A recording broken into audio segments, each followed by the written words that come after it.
Hola, soy Iván Blanco y esto es Marketing de Influencers, un programa perfecto para todo tipo de profesionales, desde influencers o aspirantes a influencers, creadores de contenido, marcas, emprendedores y todo tipo de profesionales del marketing. Aquí desterraremos mitos y prejuicios que existen contra este sector.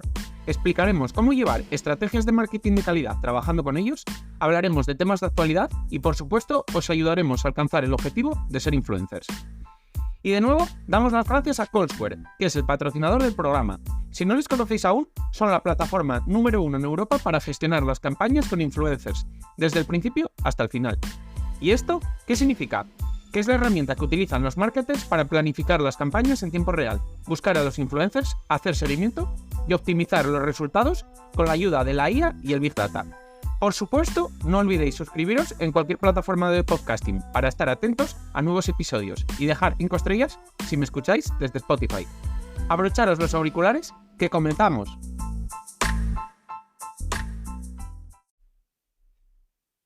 Este estudio es bastante interesante. Es verdad que siempre os digo lo mismo de los estudios, pues que a mí me parecen siempre muy interesantes para establecer lecturas, digamos. Este intentaba averiguar un poco cuáles eran los influencers que mandaban en España. Es decir, entre microinfluencers, nanoinfluencers, etcétera. Entonces, si tienes más de 100.000 seguidores, yo ya personalmente te doy la enhorabuena, porque eres del 5% de influencers más grandes en España. Algo que me parece muy meritorio. El resto, el otro 95% de influencers, tienen menos de 100.000 seguidores. Pero bueno, vamos a desglosar un poco más todo esto, ¿no? Entre 5.000 y 20.000, empezamos, esto corta en 5.000, de 5.000 en adelante. Bueno, pues entre 5.000 y 20.000 seguidores son el 41%. Es decir, casi la mitad de los influencers son, bueno, digamos, no influencers, ¿no? Y entre 1 y 5, que ya es, digamos, menos incluso que nano, sería el 36%. Y de 20 a 100, que serían ya los micro, son 18%. Entonces, está claro que hay más microinfluencers primero que nanoinfluencers. Esto tiene mucho sentido porque al final cuando estás en tierra de nadie entre 1.000 y 5.000, no sé muy bien a cuáles considero influencers, a cuáles no, y digamos que es más difícil seguir y crecer. Al final necesitas unos números un poco mayores para seguir ahí. Entre 100.000 y 1 millón tenemos al 4,6% de los influencers, es decir, los macroinfluencers. Y con más de 1 millón, al 0,4%. Estos los llamamos, en este caso, vamos a llamarlos mega influencers. Porque en España ya sabéis que siempre os digo que, bueno, a partir de 1 millón, igual en Estados Unidos, por ejemplo, no tienes por qué ser mega influencer, pero es verdad que en España sí, porque, bueno, es más difícil alcanzar más de 1 millón, ¿no? Entonces, vemos como hay clases, ¿no? Clases de influencers. Algo que es así, hay clase media-baja, hay clase media, clase alta y hay clase muy alta. Pero la clase muy alta son solo un 0,4%. España no es un país que destaque por tener influencers grandes. Tenemos números muy pequeños. Y eso que me parece curioso porque el mercado es mayor. Por ejemplo, vamos a ver, respecto a Francia, al final el idioma en Francia, el francés, es menos hablado. Por tanto, nosotros tenemos más posibilidades de extendernos al mercado hispano gracias al idioma. Entonces deberíamos poder alcanzar mayores números. Sin embargo, ya veis, solo el 0,4% de los influencers en España tienen más de 1 millón de seguidores, que no son los números tan exagerados. Por lo tanto, vemos cómo les resulta difícil a la mayoría llegar a esos números. Pero, en lo que, a pesar de que en seguidores no seamos un país que destaque exagerado por acumular millones de seguidores, sí que destacamos mucho en engagement. Por ejemplo, los nanoinfluencers tienen un 5,2% de engagement de media. Y la media mundial es un 3,4%. Por tanto, estamos bastante por encima. Es que estamos hablando de que es casi un 50% más. No, es más de un 50%. Los microinfluencers a nivel global tienen un 1,4%. Y en España tienen un 2,1%. Por tanto, otra vez que nos encontramos con un 50% más que sus homólogos a nivel mundial. Esto habla muy bien de la salud de los nanoinfluencers y de los microinfluencers en España. Que yo siempre he visto como de verdad que destacan mucho en este país, porque creo que gusta mucho el contenido un poco más de nicho. Y en cuanto a los influencers, bueno, aquí volvemos a encontrarnos un 50% porque la media global es un 1% de engagement y aquí es un 1,5%. Y ya en los influencers mayores es donde vemos que incluso funciona todavía más ese fenómeno de audiencia comprometida. ¿Por qué? Porque acumulan cifras mayores que la cifra mundial, muy por encima de la mitad. Por ejemplo, los macro tienen casi el doble.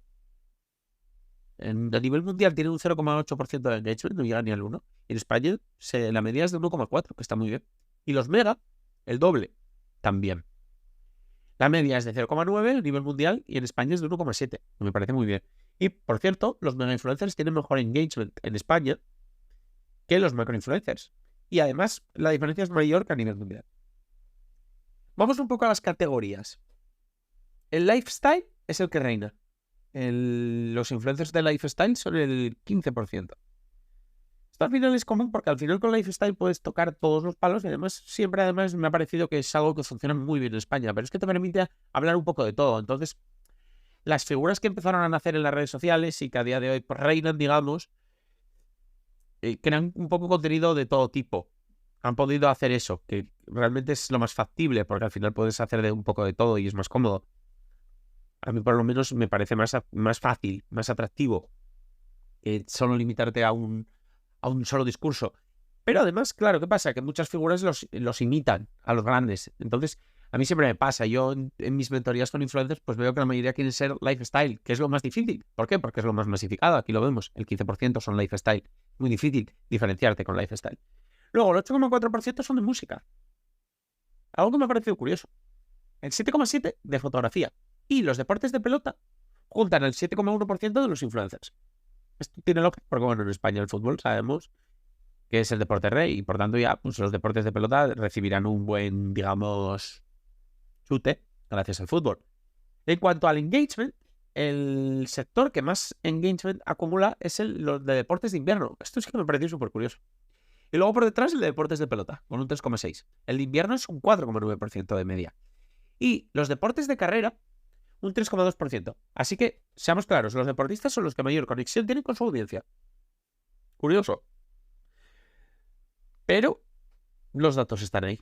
Y en cuanto a los seguidores, tenemos los seguidores más reales respecto al global. Es decir, han estudiado las cuentas que tienen bots, las cuentas que tienen seguidores falsos, etcétera, etcétera. Y un 68% de todos los seguidores de todas estas figuras son seguidores reales. Pero no solo eso, sino que solo menos de la mitad, 46,6% de las cuentas, parecían utilizar o tener actividades sospechosas, como puede ser, pues eso, tener bots, comprar likes, comprar followers, etcétera, etcétera. Solo 46,6% frente al global, que es mundial, que es el 55%. Dato preocupante a nivel mundial. Estamos hablando de más de la mitad de los influencers pues son sospechosos de realizar actividades, bueno, digamos, al borde de lo ético. Y bueno, esto es un poco la foto, la imagen de los influencers en España. ¿Quiénes son los que mandan? ¿Cuáles son los tipos? ¿Cuáles son las categorías? Un poco todo esto. Parece muy útil a la hora de diferenciarse, a la hora de este estudio, a la hora de buscar influencers con los que colaborar, porque te das ves un poco cuál es la fotografía global y cuáles son los que tienen mejor conexión con su audiencia, cuál es peor, todo. Me parece muy interesante y de verdad un estudio muy, muy, muy, muy logrado por parte de Hype Auditor.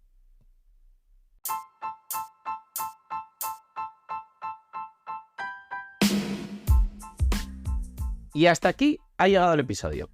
Compártelo si crees que puede resultarle útil a alguien. Me ayudarás mucho y espero que también a la otra persona. Si quieres contactar conmigo, ya sea para cualquier asunto relacionado con el capítulo de hoy o cualquier otra cosa, puedes hacerlo por mail, hola@marketinginfluencers.com o en el contacto de mi web. Y además, si quieres contratar mis servicios, ya seas influencer o negocio, leer los artículos del blog o suscribirte a la newsletter con extras y contenido exclusivo, pásate por la web, marketinginfluencers.com. Tienes todos los enlaces en el texto del episodio, junto con mis redes sociales y las del proyecto. Nos vemos en el próximo episodio. Ya sabéis, todos los días a las 8 de la mañana, de lunes a viernes. Nada más. ¡Adiós!